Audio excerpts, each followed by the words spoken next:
Italian Renaissance artist Raphael's School of Athens painting depicts Aristotle, Plato, and every great Greek philosopher of their time. But did you know that there is a legendary Muslim philosopher and thinker in the picture as well?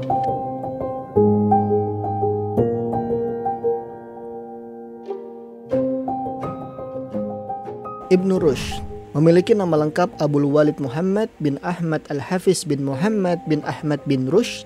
Ia dilahirkan di kota Cordoba pada tahun 520 Hijriah atau 1126 Masehi. Pada masa itu, Andalusia berada di bawah kekuasaan Bani Muwahhidun. Di barat, ia dikenal dengan nama Averroes. Namanya juga mengalami berbagai sebutan seperti Ibn Rashidin, Filius Rosadin, Ibn Rushd bin Rashid, Ibn Rashid bin Rashid, dan lain sebagainya. And now we turn to the figure of Ibn Rushd, known as Averroes in Latin, the Islamic peripatetic philosopher who had the most influence in the Western world. There was a time in Europe when Averroes was as famous as Saint Thomas Aquinas. Pemikirannya mulai terkemuka terkhusus dalam dunia Islam dan teologi ketika beliau mulai mengkritisi para filsuf di zamannya, yang pada masa itu terjadi pergolakan antara ilmu agama dengan ilmu filsafat. Pergolakan ini ramai dimunculkan oleh Imam Al-Ghazali yang pada masa itu menerbitkan sebuah buku yang berjudul Tahafutul Falasifah yang berisi kritik sekaligus pemikiran beliau yang kontra terhadap filsuf.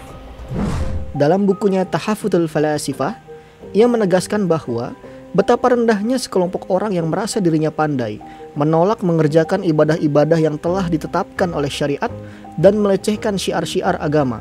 Selain itu, mereka juga membuang seluruh ajaran-ajaran syariah dan menggantikannya dengan ilmu pengetahuan yang dihasilkan melalui praduga, mengikuti orang-orang yang menyimpang pada hari akhir dan mereka ingkar terhadap hari akhir itu.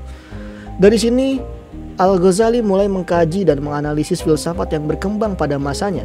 Menurutnya, ilmu itu ada dua jenis. Yang pertama adalah ilmu rasional murni yang tidak didorong oleh agama, dan yang kedua adalah ilmu nakli murni.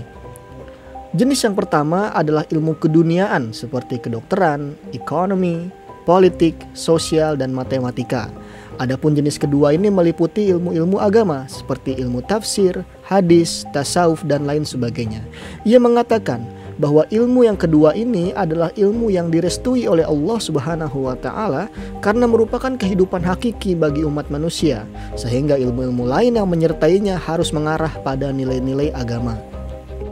Beberapa tahun kemudian, Ibn Rushd mulai muncul ke permukaan untuk menyanggah kritikan Al-Ghazali terhadap para filsuf dan melakukan pembelaan terhadap ilmu filsafat.